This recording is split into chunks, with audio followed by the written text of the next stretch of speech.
शहजाद पूनावाला राष्ट्रीय प्रवक्ता बीजेपी के सुप्रिया सुले जी, प्रवक्ता कांग्रेस पार्टी के अनुराग भदौरिया, प्रवक्ता समाजवादी पार्टी के Arvind Kumar Jain, former DGP UP के। शहजाद पूनावाला जी, अखिलेश यादव यह आरोप लगा रहे हैं कि अपनी सरकार की नाकामी छिपाने के लिए यह एनकाउंटर योगी सरकार ने किया है, आपका जवाब? देखिए, एनकाउंटर के नाम पर दंगाई बचाओ अलायंस फिर से काम पर। अभी हमने पुलिस का ऑफिशियल वर्जन एक नहीं 3-3 बार सुना। यूपी एसटीएफ से सुना, एसपी बहराइच से सुना, डीजीपी से सुना, पर पुलिस की बातों पर यकीन नहीं करना है। और ये वही मंडली है, आपको जब याद होगा कि मिश्रा जी के ऊपर जब 25 से 30 छर्रे फायर किए गए और उनकी निर्ममता से हत्या की गई, तो अखिलेश जी से जब 2 दिन पहले बयान पूछा गया उनका, तो उन्होंने कहा कि डीजे का म्यूजिक किस प्रकार का था, मस्जिद के सामने म्यूजिक क्यों बजाया गया, एसटी हसन ने बोला उकसाया क्यों। मतलब कि जिस व्यक्ति को निर्ममता से मारा गया है 20-25 गोलियां, उसके विषय में तो ये तर्क कुतर्क एक्शन रिएक्शन देने लगे।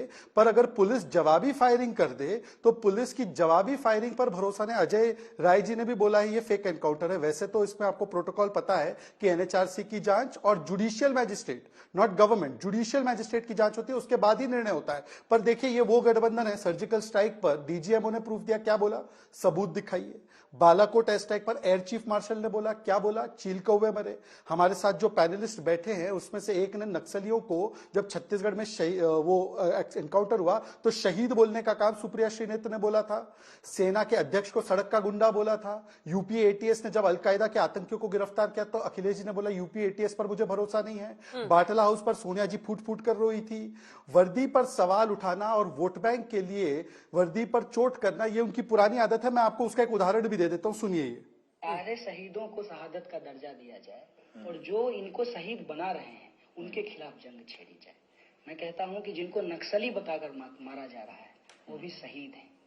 नक्सली इनके लिए शहीद है। ये कन्हैया कुमार जो कांग्रेस के टिकट पर चुनाव लड़े हैं और जो मारते हैं एनकाउंटर में, जब एक स्थिति पैदा हो जाती है तो वो दरअसल हत्यारे हैं। ये कांग्रेस की ऑफिशियल सोच है। आखिरी में मैं बताना चाहता हूं, आप इनसे पूछिए, अभी तो 3-4 दिन पहले के ही केसेस में आपके पास आता हूं, जब डीजे हल्दी और बीजे हल्दी, जिसमें कोर्ट राहत नहीं दे रही है, बंगलुरु के राइट्स की बात कर रहा हूं, वहां पर एमआईएम के केस खत्म किए जाए, दंगाइयों के। ये बीके हरिप्रसाद का बयान।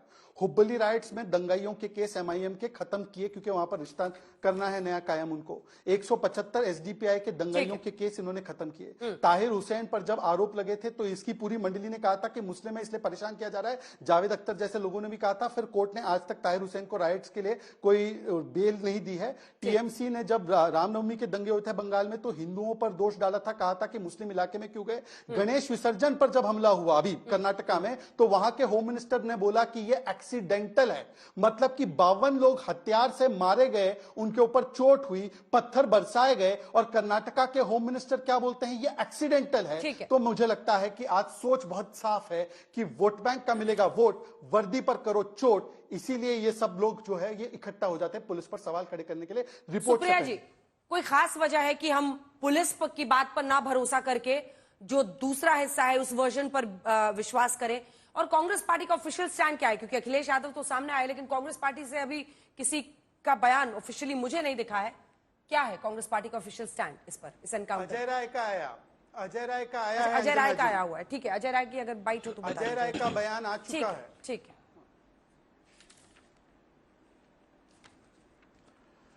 अंजना जी, मैंने आपकी रिपोर्ट बड़ी ध्यान से सुनी और मेरे बारे में कुछ झूठ भी कहा गया। मुझे नहीं लगता कि मैं अपना टाइम भी बर्बाद करूंगी इनके मुंह लगकर।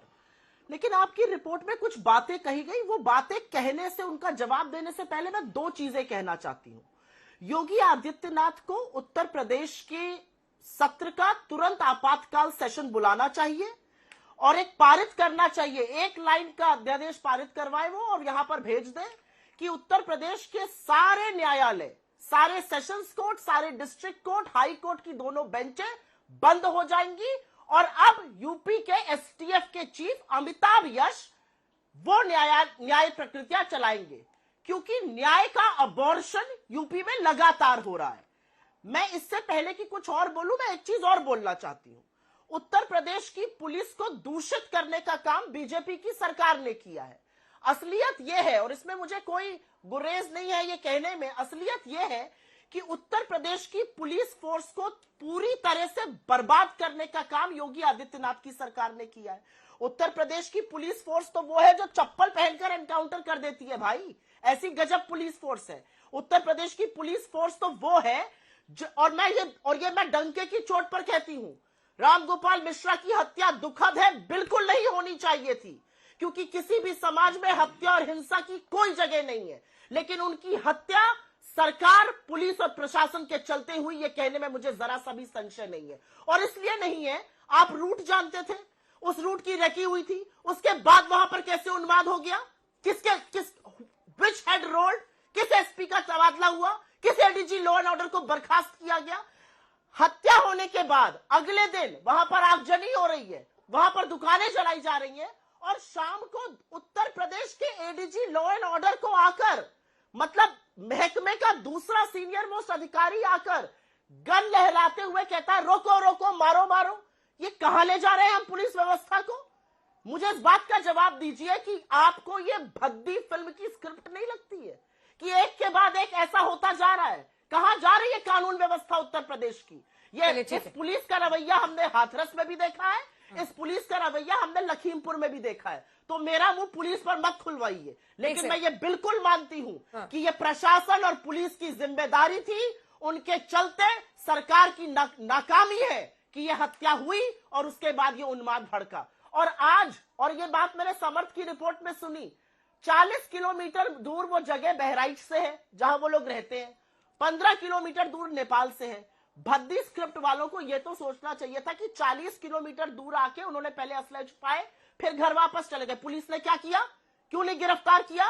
क्यों नहीं तोड़ैया करी ढंग से? और अगर इसी तरह से कानून व्यवस्था चलेगी तो आप न्यायालयों पे ताला लगा दीजिए, क्योंकि आप वस्तुतः वही काम कर रहे हैं। ठीक है, एक सेकंड शहजाद जी, मैं आ रही हूं आपके पास, लेकिन उससे पहले अनुराग भदौरिया जी के पास जाएंगे पहले, लेकिन सुना देते हैं। एक सेकंड मैं आऊंगी शहजाद जी, जल्दी से आपको सुना देते हैं। जब उनको वहां से ले जाया जा रहा है, पुलिस वाले ले जा रहे हैं, तो कुछ आवाजें भी वहां पर है, मुझे लगता है कि वो वीडियो हमें अपने दर्शकों को दिखानी चाहिए। चलाइए। गलत काम कर रहे हो तुम, पुलिस के ऊपर हमला कर रहे हो। हम लोग गलती नहीं करेंगे, कभी गलती नहीं करेंगे। क्यों गोली चला दी है पुलिस के ऊपर? सर हम लोग भागना चाह रहे थे कि फायर करके निकल गलत है ना? गलती वहाँ की अपराध करो फिर दूसरी अपराध कर रहे हो। गलती हो गई सर। हम लोग प्यार से लेके आ रहे थे, इतना भरोसा नहीं था तुम लोगों पर कि इस तरह करोगे। चलो फिर गाड़ी को बैठो। गलत काम कर रहे हो तुम, पुलिस के ऊपर हमला कर रहे हो। हम लोग गलती नहीं करेंगे, कभी गलती नहीं करेंगे। क्यों गोली चला दी है पुलिस के ऊपर? सर हम लोग भागना चाह रहे थे कि फायर करके निकल गलत है ना? गलती वहाँ की अपराध करो फिर दूसरी अपराध कर रहे हो। गलती हो गई सर। हम लोग प्यार से लेके आ रहे थे, इतना भरोसा नहीं था तुम लोगों पर कि इस तरह करोगे। चलो फिर गाड़ी को बैठो। पुलिस वालों की बातचीत है वहां पर अनुराग भदौरिया जी, और जो पुलिस वाले नहीं कह रहे हैं, क्या अब आप ये कहेंगे कि जो आरोपी हैं वो भी फिक्स्ड हैं? क्योंकि वो खुद मान रहे हैं इसमें कि हाँ हम लोगों ने हमला किया, हम लोगों से गलती हुई। उन्होंने कहा कि इतने प्यार से तुमको यहां पर लेकर आ रहे थे, पुलिस वाले कह रहे हैं भरोसा नहीं था कि तुम लोग ऐसा करोगे, और वो कह रहे हैं। एक बार फिर से सुनाते हैं, उसके बाद अनुराग जी आप इस पर जवाब दीजिएगा। क्या वजह है कि हम पुलिस को ही शक की निगाह से देखते हैं? वो बता रहा है, वो खुद मान रहा है। एक बार फिर से सुनाइए। गलत काम कर रहे हो तुम, पुलिस के ऊपर हमला कर रहे हो। हम लोग गलती नहीं करेंगे, कभी गलती नहीं करेंगे। क्यों गोली चला दी है पुलिस के ऊपर? सर हम लोग भागना चाह रहे थे कि फायर करके निकल गलत है ना? गलती वहाँ की अपराध करो फिर दूसरी अपराध कर रहे हो। गलती हो गई सर। हम लोग प्यार से लेके आ रहे थे, इतना भरोसा नहीं था तुम लोगों पर कि इस तरह करोगे। चलो फिर गाड़ी को बैठो। गलत काम कर रहे हो तुम। सीन ऑफ क्राइम या एनकाउंटर की ही जगह पर ये बातचीत है। पुलिस वाले उनसे कह रहे हैं, जब वो बिल्कुल मतलब गोली लगने के बाद उनको टांग कर वहां से ले जा रहे हैं, वो खुद ही मान रहे हैं हमने सोचा था फायर करके यहां से भाग निकलेंगे। अनुराग जी, फिर भी पुलिस पर नहीं भरोसा? पुलिस पे कैसे भरोसा कर ले? वो भी उत्तर प्रदेश की पुलिस पे। क्या उत्तर प्रदेश की पुलिस की जिम्मेदारी नहीं थी? जब वहां जुलूस निकल रहा था उसके पहले एलआईयू क्या कर रही थी? इंटेलिजेंस डिपार्टमेंट क्या कर रहा था? पुलिस प्रशासन क्या कर रहा था वहां पे? जब उन्हें पता था कि सेंसिटिव है, हम विसर्जन के लिए जा रहे हैं, क्या वहां पे कैसे पत्थर आ गए? कैसे वहां पे उन्माद फैल जाएगा? क्या उनकी जिम्मेदारी नहीं थी? क्या उन्हें अपनी जिम्मेदारी का निर्वाह किया? उनकी नाकामी की वजह से, उनकी गलती की वजह से राम गोपाल मिश्रा जी की डेथ हुई है। अगर ये उन्होंने पहले इसको रेकी कर ली होती, पहले इस पे कार्रवाई कर ली होती, पहले ठीक से सब सारी व्यवस्था पुख्ता कर ली होती, तो हमारे बीच में आज राम गोपाल मिश्रा होते। 6 महीने पहले शादी हुई थी, कितनी उम्र थी उसकी? 21-22 साल का लड़का, कौन है व्यक्ति जिसने उसको भड़काया, कौन है व्यक्ति जिसने उसको उकसाया, जिसने उकसाने पे वो छत पे चढ़ा, उसका भी पता चलना चाहिए ना, उसके ऊपर भी कार्रवाई होनी चाहिए। मैं तो कहता हूं कि उत्तर प्रदेश में जो पुलिस सिस्टम जिस तरह की नफरत की राजनीति बीजेपी की सरकार करना चाहती है, जिस तरह का उन्माद, भाई दंगा हो गया, कैसे दंगा हो गया, और फिर ऊपर से कह रहे हो कि नहीं कोई पिस्टल लेके भाग रहा है, कोई बंदूक लेके भाग रहा है। मैं पूछना चाहता हूं, इनकाउंटर कोई समस्या का समाधान क्या उत्तर प्रदेश की पुलिस ने बना रखा है क्या? हर बात में इनकाउंटर करेंगे, लेकिन इनकाउंटर के पहले सुरक्षा व्यवस्था पुख्ता नहीं करेंगे।